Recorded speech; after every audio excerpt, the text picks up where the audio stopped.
روزے میں انہیلر یا اسٹیم استعمال کرنے سے روزہ ٹوٹ؟ انہیلر یا اسٹیم استعمال کرنے سے روزہ ٹوٹ جائے گا، کیونکہ انہیلر کے ذریعے سے دوائی ناک سے چڑھائی جاتی ہے تو اس سے روزہ ٹوٹ جائے گا۔ اسی طرح اسٹیم میں بھی بھاپ لی جاتی ہے اور بھاپ کو جو ہے وہ داخل کیا جاتا ہے، تو دھوئیں کو اگر خود بخود داخل کریں گے یعنی اس کو ناک کے ذریعے سے، منہ کے ذریعے سے، تو پھر اس سے روزہ ٹوٹ جائے گا۔ روزے کی حالت میں اگر ڈرپ لگوائی تو کیا اس سے روزہ ٹوٹ جائے گا؟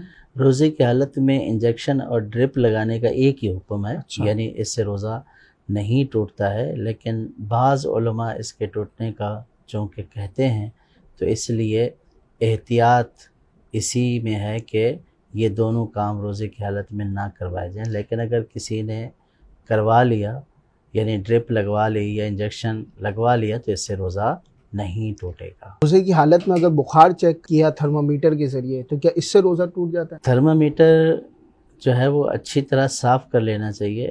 عام طور پر جو ہے وہ ڈاکٹر کے پاس جو ہوتا ہے وہ پانی وغیرہ یا کسی لیکوڈ میں ہوتا ہے، جو جراثیم کش لیکوڈ ہوتا ہے، تو اس کو اچھی طرح جو ہے وہ صاف کر دینا چاہیے جب منہ میں رکھیں، تاکہ جو لیکوڈ اس کے اوپر لگا ہوا ہے وہ حلق میں نہ جائے۔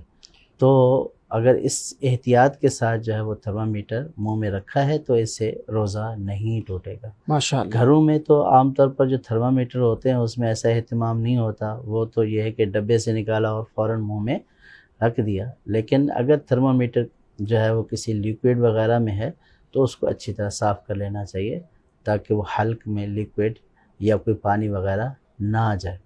اور اگر خشک ہے تھرمامیٹر تو پھر اس سے اصلاً روزہ نہیں ٹوٹے گا۔ شوگر چیک کرنے سے کیا روزہ ٹوٹ جاتا ہے؟ شوگر کی ٹیسٹنگ بھی خون نکالنے کے ذریعے سے ہوتی ہے، تو جیسے پہلے بتایا کہ خون نکالنے سے روزہ نہیں ٹوٹتا ہے، تو اگر کسی نے شوگر ٹیسٹ کیا ہے تو شوگر ٹیسٹ کرنے سے بھی روزہ نہیں ٹوٹے گا۔ لپسٹک لگانے سے کیا روزہ ٹوٹ جاتا ہے؟ لپسٹک لگانے سے ویسے تو روزہ نہیں ٹوٹتا ہے، لیکن اس میں بھی احتیاط ضروری ہے کہ اگر لپسٹک کے اجزاء یعنی جو منہ پر لگایا، اگر اس کے اجزاء جو ہے وہ زبان کے ذریعے یا تھوک میں مکس ہوئے اور حلق میں چلے گئے تو روزہ ٹوٹ جائے گا۔